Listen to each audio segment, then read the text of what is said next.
की जेवढा जास्ती माणूस शिकलेला आहे त्याला तेवढं देव नाही असं वाटायला लागतं. माऊलीनं सांगितलं, ज्याचं आयुष्य संपलंय तो कसाही मरतो, आणि ज्याचं आयुष्य संपलं नाही त्याला जगावंच लागतं.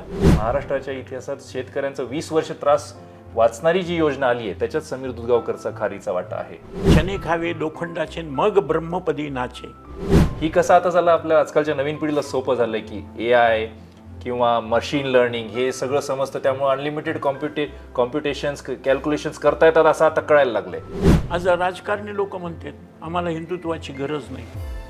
आपण एक वक्तृत्व स्पर्धा जी पुढच्या वर्षी ठेवली आहे त्यामध्ये पण मातेचा खूप उल्लेख काढलात महाराज. महिलांबद्दल आपण विषय ठेवलाय की प्रत्येक मातेच्या पुत्राला धोका ठरणाऱ्या इसवी सन 1955 आणि 1983 साली बनवलेल्या पुरुष विरोधी कायद्यांबद्दल सगळ्या मातांचे मौन योग्य की अयोग्य याच्याबद्दल व्हिडिओ मागवतो आपण सगळ्यांकडनं, आणि त्याच्याबद्दल तुम्ही जो योग्य पद्धतीने सगळ्याचा मुद्दे मांडेल तो जिंकेल. जसा वक्तृत्व स्पर्धेला महाराजांनी वेळ दिला